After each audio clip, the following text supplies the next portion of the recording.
Hi, everyone. This is Jenny, And I'm Jess. and this is a walk in the woods at midnight where we kind of dig up movies, or they might be recently released movies, but movies that we've either seen and loved, or are just really interested in. All of them are horror films of one kind or another.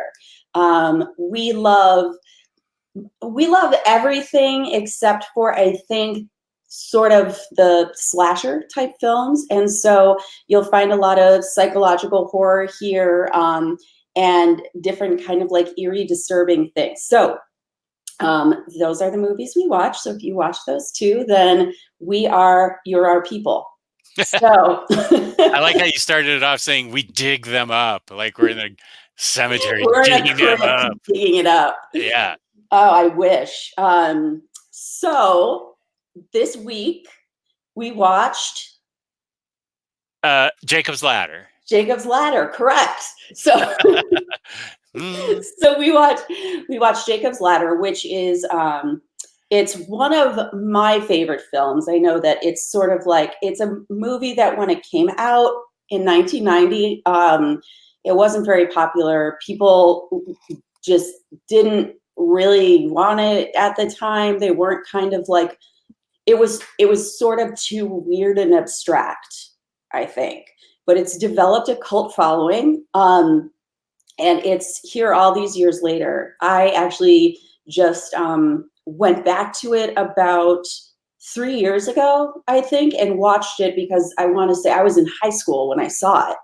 And it didn't make a ton of sense to me at the time, but now that I've lived a little bit longer, now I feel like I can sort of frame it up better, and I do really like it. You were Um, in high school when you saw this? You little kid, you. I know I was just a baby. You just a baby. So are we going to talk about it in sort of an overall sense and then put spoilers? That's what Uh, I was thinking. okay, so let me get the spoiler pen ready to write down when we're going to Get write the it. spoiler pen poised. Okay, I got it. So I'm ready to write down when we're Um, gonna when we're gonna so start spoiling it. Okay. Okay, so I'll go through Okay. the plot, and then you can fill in the gaps that I've forgotten. Okay.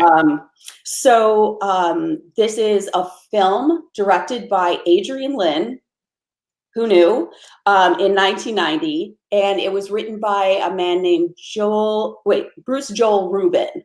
And I guess Rubin wrote this after he had had a nightmare about being trapped in the subway station by himself. And so he woke up and he sort of put all these images together, and with this sort of feeling he had, of fear and kind of like entrapment, and so he that was his inspiration. The film stars Tim Robbins, and he was down the list of who they had wanted. I think that Adrian Lynn had really wanted he'd really wanted Tom Hanks to do it. He had wanted, I think it was offered to Mickey Rourke, and also Kevin Costner. Okay. I Interesting. see. Yeah, I see. I think Tim Robbins did a good job in this role. I don't see those other guys, except for maybe Mickey Rourke.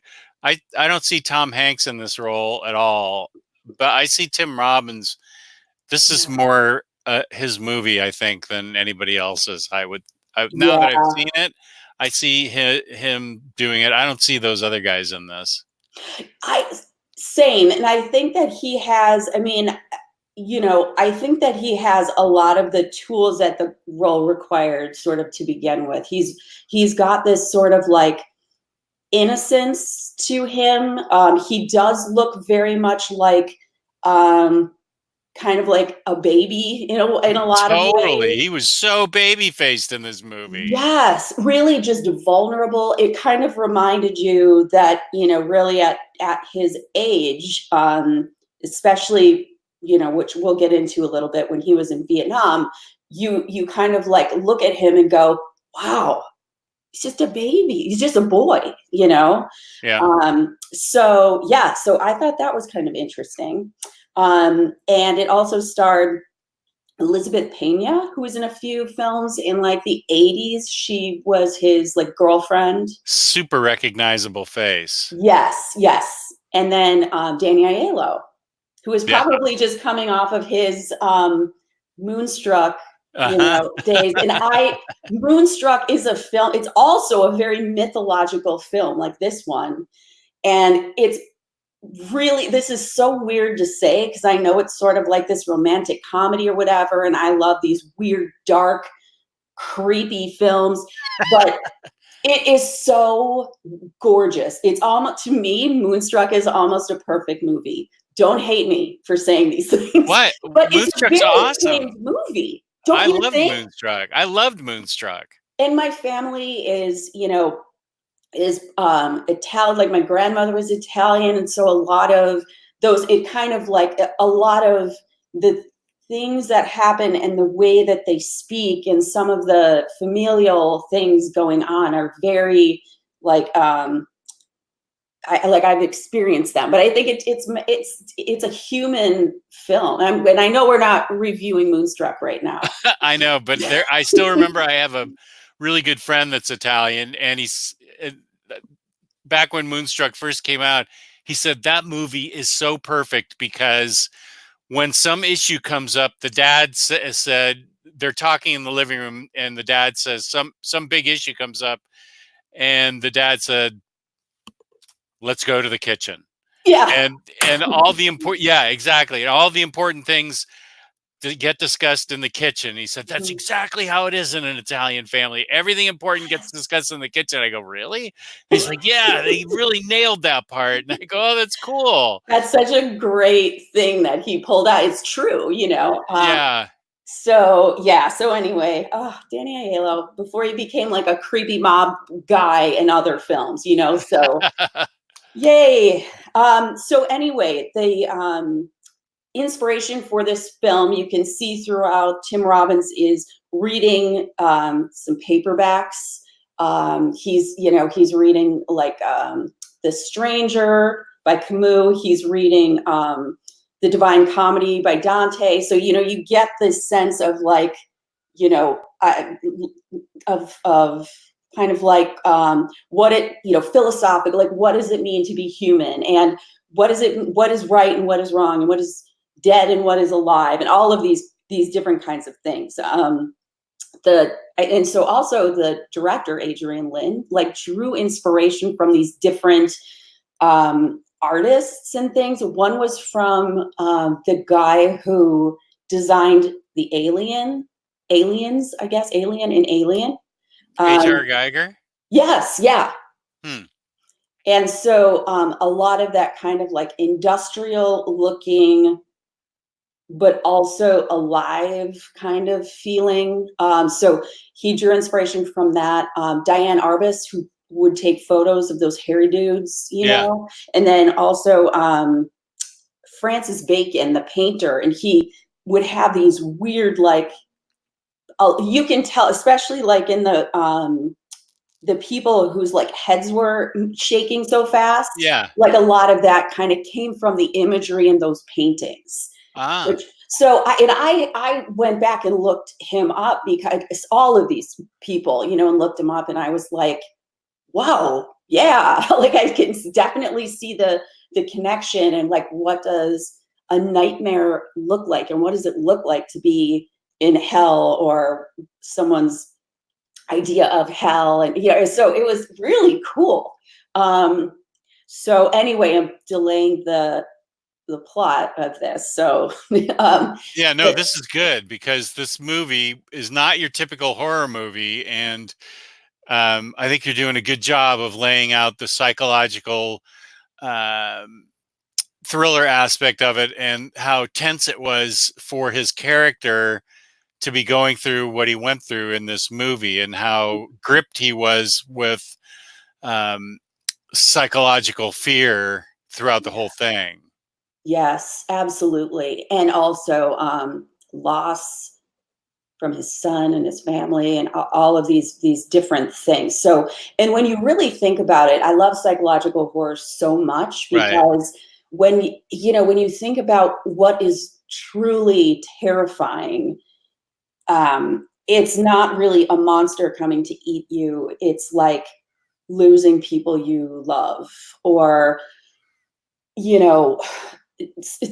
things that could really happen that we really do suppress every day. So anyway, yeah, so really cool. So the film opens during the Vietnam War, and you can see that Tim Robbins is there with a bunch of his buddies are kind of waiting.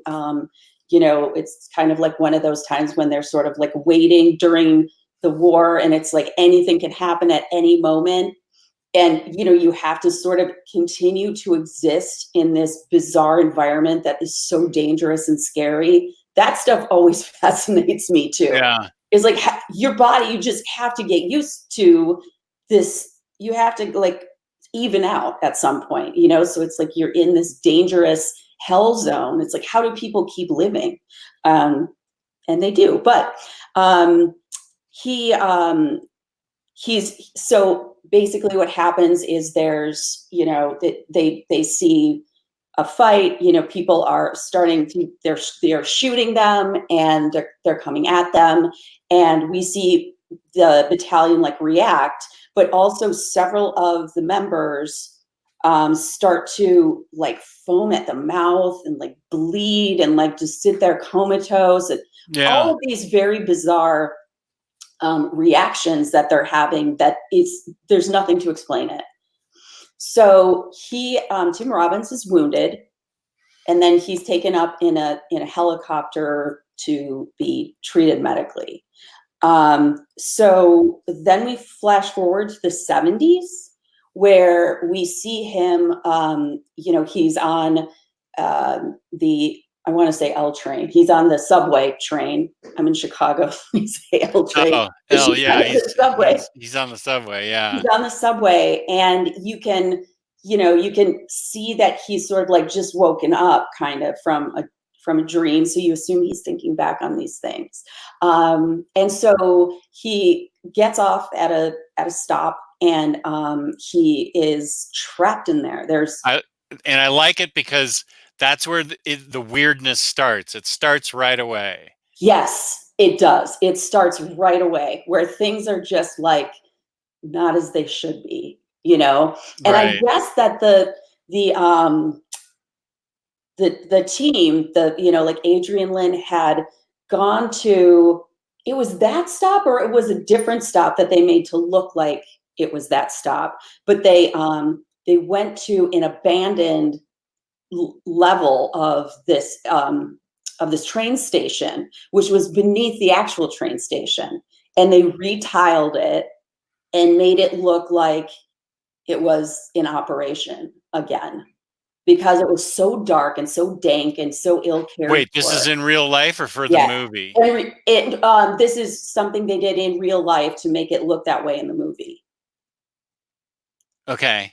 So they like the location scout was like, we need this to be worse looking. We need it worse looking, Oh, okay. We have this terrible abandoned station downstairs. You want to use that?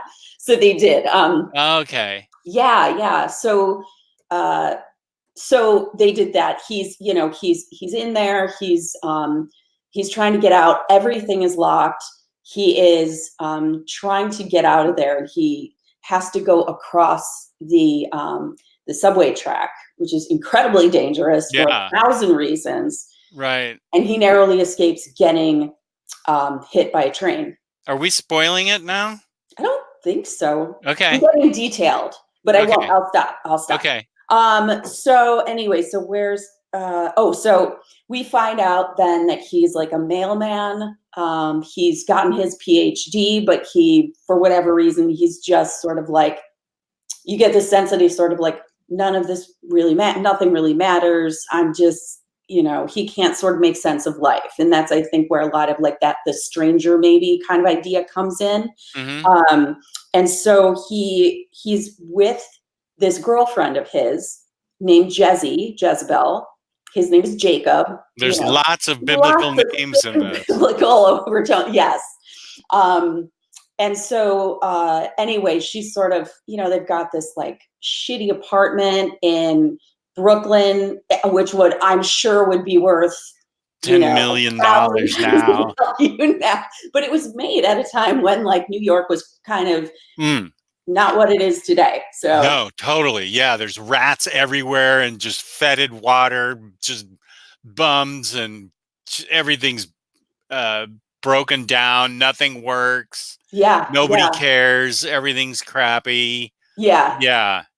So, and it's interesting because, I mean, I think definitely the subway was, certainly, like probably one of the lowest circles of hell if you look at, yeah, you're exactly right. One level, and it's still crappy. But I thought it was such an interesting way to kind of think about what is hell and what is your perspective on it and what makes it that way for you. And, so super cool. And so anyway, we find out as we go through the movie about some of these different losses he's had. We flash back to his time with his family. His wife had left him. One of his 3 sons had passed away. And then you flash forward again to where he is. It's very like the time it's difficult to really kind of understand where you are in the moment, when he's dreaming, when he's not, probably very much like it would be to experience what he's experiencing. So he becomes convinced, along with several of his other friends who he served with in Vietnam, that they were drugged with, something that was, I forgot what it's called in real life, but it was something that was chemically created to make them more aggressive. Right. And so anyway, there's that kind of part of the story, which is just slightly tangential. I feel like they didn't have to have that part in there, but I don't know. Which part? The whole part about like the government creating these chemicals, or I don't know. It would just seem like it could have been out of the movie and still made a perfect sense to me. I don't know. Oh, maybe okay. I don't know, and we can talk about how we feel about that. I shouldn't editorialize. I'll keep going. And so anyway, throughout the film, he's running from something, from someone. It's just over and over, and it seems like his one saving grace is the Danny Aiello character who plays Louis, the chiropractor. Yeah. Which I found, and I guess like Adrian Lynn said after he had made this movie, like he said, chiropractors still come up to him and say, like, thank you for making this angelic character be a chiropractor. We love that so much. Yeah. But he obviously, the chiropractor knows a lot about Jacob's life and what's happened to him over time and how he's feeling, and he's super wise. And Jacob always, I guess, says to him when he looks up after his back has been realigned and fixed, that he says, Louis, you look just like an angel. And he said, you say that to me every time. And so, anyway, so that is sort of the plot of the movie. Things keep going crazy. You're getting a sense of some of these beatific, beautiful moments that he has with Louis, with his family, and contrasted with these moments that he's having with this kind of like demon-ish, kind of creepy imagery and just horrible, like like kind of like death, hellish imagery, like being in that whole hospital corridor that they went down. Oh, I know, that was filthy and fetid and just like the most unsanitary that hospital. inspired That was so many horror like directors. It was really huge. Yes. And Yeah, it was really cool. And I mean, for the people whose like heads were going spinning so quickly, you know, Yeah. that was like there were no special effects around any of that stuff in the film. It was Adrian Lynn filming like a person moving their head while staying perfectly still and then speeding it up. Yeah. And Uh-huh. making it so it just looked completely Oh, nightmare. wow. Yeah, yeah. So anyway, so you know, end of the movie kind of ends up, you know, coming to a conclusion that we won't Yeah. talk about really, but yeah, very very cool. So did I miss anything that Um, you can think of? without spoiling it, I don't think you missed anything. Okay. I think you summarized it nicely that he's struggling personally, and the guys in his unit are struggling. I think the government uh, plays a huge role in this, and we can talk about your feelings and my feelings about it when we start spoiling it. Um, but that he does seem to he is struggling a lot physically and emotionally Mm-hmm. because he does so, and he's a kind of a burden to his girlfriend physically and emotionally because he's going through so much at this particular point in his life. Mm-hmm. But I think you summarized everything really well. A- Great. And I Okay. think we can go ahead now and start talking about our opinions Okay. on the And movie. So we are at the, I'll say 2135, time to twenty-one spoil. thirty-five spoil. Okie doke. The spoiler mark. Um, I personally feel like that was actually kind of an important part in the movie. The I don't know what the chemical was called. I know they called it Jacob's ladder. The chemist called it Jacob's ladder. Mhm. The Uh, latter, yeah. the ladder, yeah, right. And the ladder. But I thought that was a really important part that he was looking for. That he had been looking for answers as to why they were so what had happened to him that day in combat Mhm, and why they were all struggling so hard with each other, why they were all struggling so hard afterwards, after combat. mhm, And they were all, for some reason, they were all dying now on the outside. yeah, they were In being killed. they were getting killed. So, I mean, to the point where the government or some guys pulled him aside and because he was asking too many questions and yanked him aside, got him in a car and said you've been asking too many questions, and he ends up in the hospital because he fights his way out of the car and jumps out of a moving car, and that's Mhm, when his angel Danny Aiello comes and rescues him out of the hospital and fixes his back for the 90th time. But um, so yeah, I think that's an important part of this movie. The government, uh, those guys started acting weird in the battle after they started getting high. So somehow I feel like the government laced their marijuana with it or sprayed them with it or something. I watched a deleted scene which helped explain Oh, more, and I thought it was, to me, with this scene in it, it made more sense. You can find it on oh, where did you see YouTube. that? YouTube. Oh, okay. And I went looking for some of these deleted scenes because um, I had read that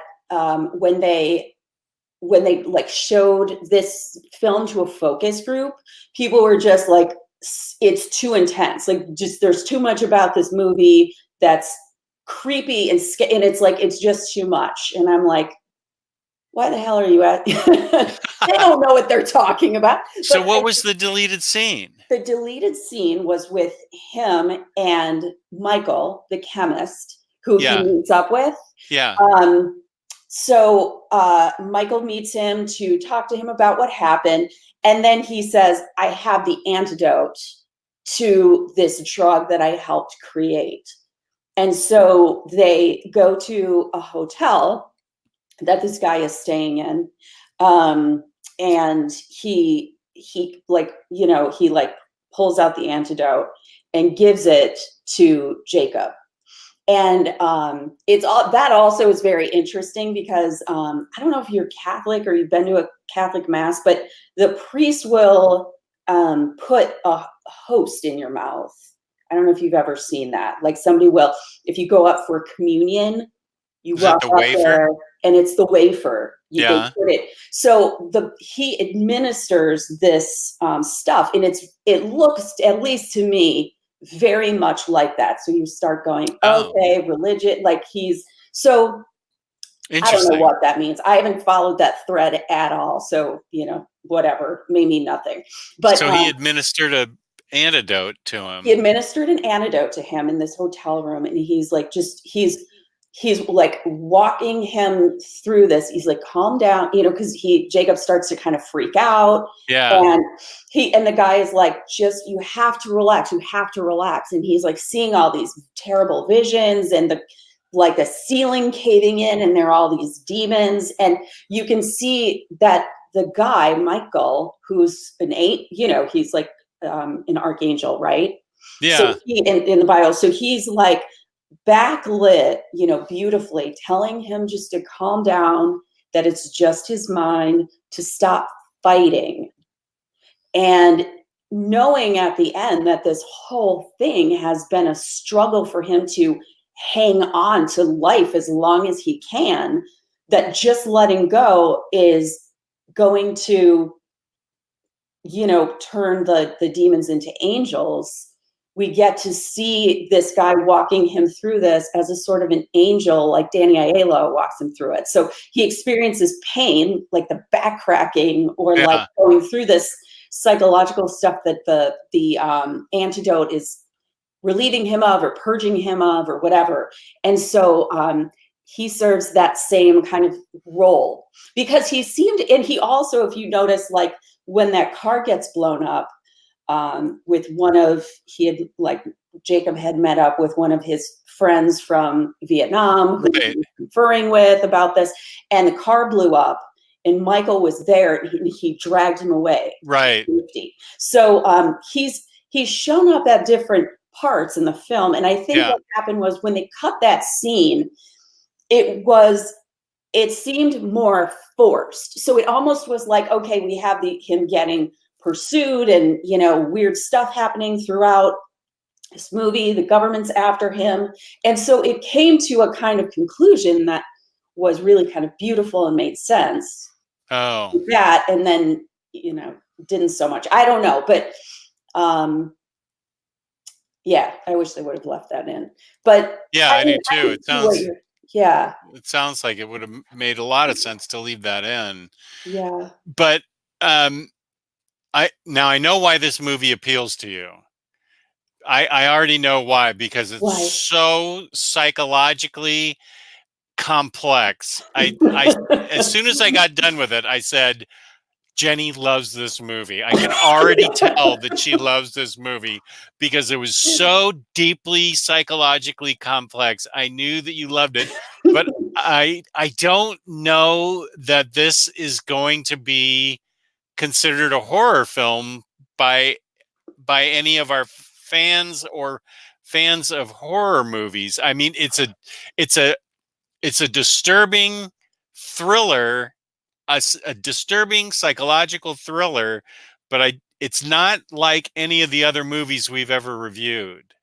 It's kind of, if you think about it though, it's kind of like a lot of the some of the other like psychological horrors we've reviewed that we may or may not have, that we liked or whatever, but they have this same theme where it's less kind of a traditional horror film, and it's more of a like getting down deep to like what is really terrifying Yeah. to people. So you're right. It's not gonna. I mean, it's sort of like there are different kinds of. There's definitely there's a whole spectrum of horror, and I think the ones that can freak you out and make you kind of think about life in a new way that you haven't maybe before, or made connections you might not have before, is definitely the most satisfying kind to me.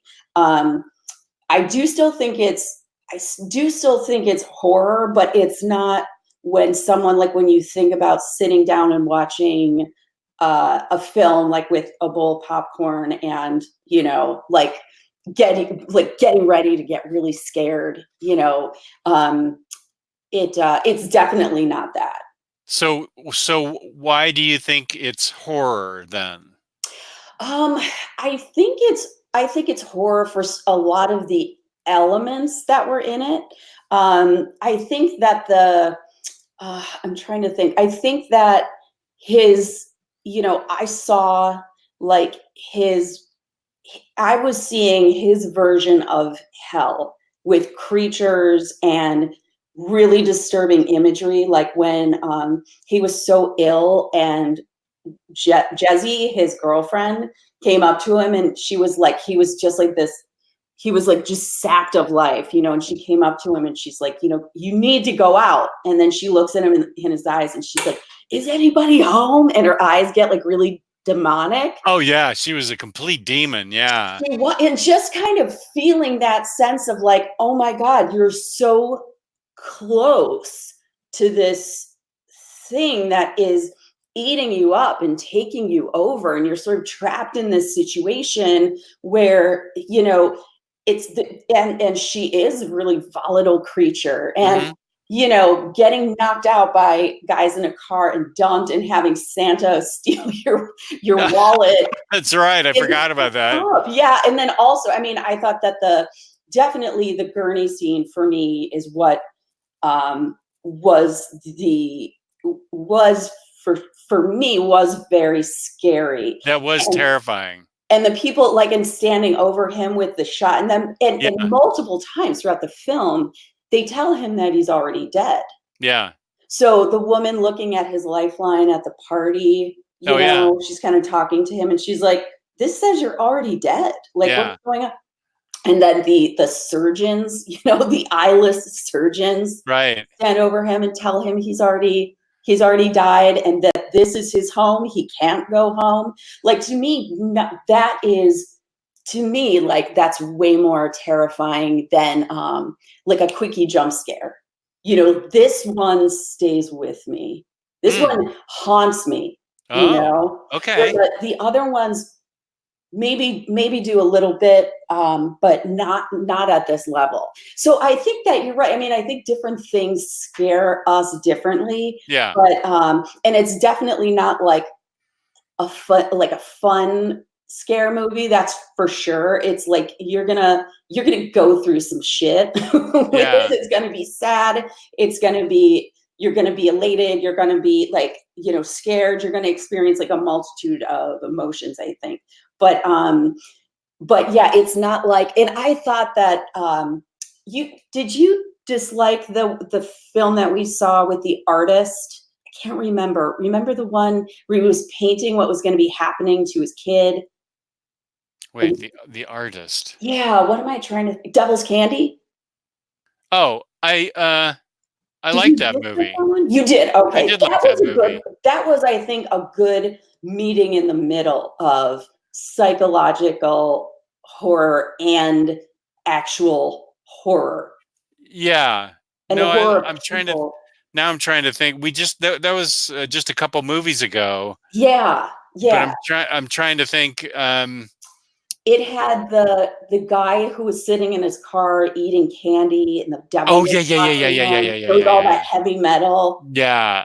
Yeah. Um, yeah, so that one was, I think, a nice middle ground for like it gave you kind of both of those things. Right. And I thought I liked it. I thought that was really a pretty good film. I This agree. one to me is like and I'll tell you this too. Also, like I can't see straight on this film. Probably, I mean, I'm sure there are a ton of people who dislike this film and Which one? The one we just saw? Jacob's Ladder. Yeah, Yeah. yeah. So I'm too like in love with it.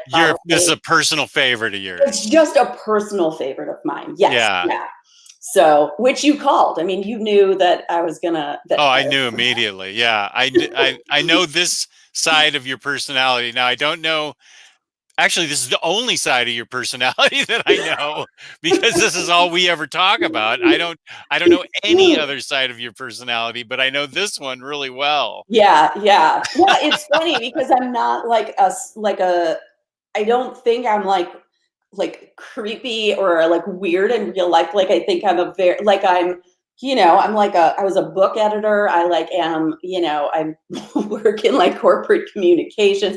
I'm just like super like normal, but this is how I get to I do like really weird, creepy stuff. Yeah, Um but you really like analyzing things deeply. The more complex they are, the better for you. You like analyzing and asking why and following the trail and finding out why or why not did X do this to Y and why or why not and and analyzing things. And yeah. I think that's and I just that's just part of your personality as far as these movies go, Mhm. and that's the I think that that must be an offshoot of um, your literature background. So I think it is. Yeah. yeah, so that's just how I knew immediately you were going to like this because it was so psychologically interesting and had so many meanings. There were so many we haven't even talked about because I don't even know if I want to go there. We haven't even talked about what was real and what was not in this movie because there were like two or three different interpretations of what was real and what wasn't, like because he wakes up from a dream and he's with Jezebel. He wakes Mhm. up from a dream and he's with his wife talking about Jezebel Yeah, as a dream, as like a as a as a dream. as a Yeah. nightmare. Right. Yeah. Yeah. Right after he's with Jezebel. And then he's in Vietnam at the very, very end of the movie. Mhm. And I'm like, now that, which I liked that ending because it threw the whole it threw all the cards in the deck just up in the air and Yeah. changed the whole movie for me because I'm going, well, what's that mean now? Does that mean what does that mean? I mean I think, the I mean, whole yeah. the whole movie changed with that very last scene. Well, I can't remember if it was the very last scene, but it was I think it was. I think okay. Uh the scene in Vietnam, um, and I was just like, whoa. Um so what's everything else mean then? And I like a movie like that where the very last scene throws the whole movie into question and I just got to go, holy smoke, now what's everything else mean? And so I thought that was a great ending because it made me question everything. And so Yeah. that's why I like that. Yeah, yeah. I mean, and so to me, that was just him struggling between death and life. Like, do I hold on to life so hard, or can I let go and just allow myself to climb the ladder, the staircase to up to God? The Jacob's ladder up to God at the end with his son Gabe, who had passed away. Okay, that was that the last scene? No, With because I think what happened was that happened, and he went up the stairs with him, I believe, and then it flashed to him then being dead in because Vietnam. that was yes. So actually, I don't even want to know the answer to this question. I was going to say which reality is real, but I think that's up to the viewer to to leave it up to the viewer to figure that out. Yeah. what's real and what's not. But I think that's interesting that the ladder is, you're saying the ladder is the ladder to heaven, Yeah. whereas I thought the ladder was the ladder of the drug. That was Jacob's ladder because Oh, they call it the ladder. The here's what I chemist Michael called it the ladder. Excuse me, the ladder of the drug. well, I did some homework, right? No surprise. So Good. No, that's what's great. so Jacob's ladder is in fact the ladder that Jacob climbed to heaven, and um, it is, it's basically, I think that the angels also use it to climb the ladder to heaven, and I think that that was the higher part of the ladder. The lower part of the ladder was where he was in hell. And it kind of Oh, fits together because he was reading Dante's Inferno, where the, you know, he's being escorted through hell, through the different circles of hell as a visitor, and he's sort of seeing all of this terror and his like all of this hell, and then he's moving up and he's having these flashes of goodness and righteousness, and these people who are in fact helping him, and he's kind of like wavering through, like he's climbing the ladder and he's falling in the ladder, and so finally at the end when he does climb the ladder, then that's it, he's died and he's in heaven. mm, That's how I saw it. okay. um, so, and I mean, this thing, it's very weird too, because this concept has been around since before the Bible was written, as I understand it. There's this ladder has a lot to do with climbing among worlds. So, Oh, yeah, so it's very, so that to me well, was really interesting. that's interesting that they call the drug then the ladder. Yeah, because that ladder, I think, was the side that was going It was down in going hell. down. Yeah. Yeah, so that's what I think, and I would have to like. It would be interesting to look again at the book, the Inferno, to see what those different circles of hell were like, because some were for different. It was like, this is for the fornicators. This is for, and this is for, this level is for the killers, and this level is for, and they were all in terms of how bad they had sinned. Yeah. So so I don't know. And then also another thing is that, and then I'll shut up about this for sure, I promise. But No, it's fine. the final thing is the fact that in literature throughout forever, and this includes Jesus, as part of that set of beliefs or mythologies or whatever, the hero has to descend into darkness. They descend into hell first and then come out to get to that glory. Oh, Um, okay. so so that's kind of like, and then it kind of calls up this perception of like, well, hell means a lot of things to different people, to different writers, and Mhm. to us individually. And so I just thought that was kind of interesting to get to see his version of hell. Um, so yeah, I don't know. Okay. Well, good. So you obviously love this movie and recommend it. I do, and I think you're right that it's part thriller, part horror, but a lot of it is really just, it's kind of like you have to dig a little bit. Yeah. And I recommend it with an asterisk. I think that you can see it as a regular movie and be entertained by it. It's not going to be like Devil's Candy or Sinister or anything. It's not going to be your typical horror movie that we've reviewed before. I think it's going to be more like uh, well, it's not a romantic comedy, but I mean, it's going to be more of a thriller slash mystery with deeply psychological, disturbing elements to it. But it's not going to be your typical horror movie that we review. I mean, there's no slashers, no Michael Myers or anything, and we don't No review those. families moving into new houses, Right. only to have a demon spirit take everything over. Right. Yeah. There's no ghosts in this movie. There's nothing like that. But there is a deep. There's a lot in this movie to make you think. I think I'm glad that Jenny took the lead on this to describe it, because she does the best analysis, and there's a lot to analyze in this movie.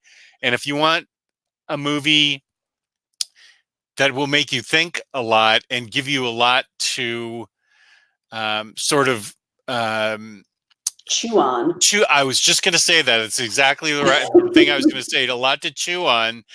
This is a good movie to do that with. And I don't think this is a movie that you can see, I think, with your significant other, because there's nothing really, I don't really think there's anything bloody in it. It's just really sort of disturbing on a psychological level, because he's freaking out throughout the whole movie. Yeah, I should watch it with Eric and ask him what he thinks.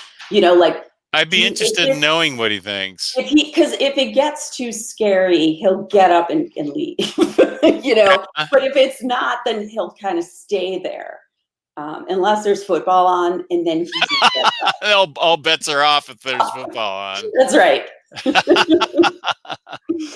Okay, well, good. I have a suggestion for what we should see next week, but I'll run it by you after we sign off. Okay, I'm excited.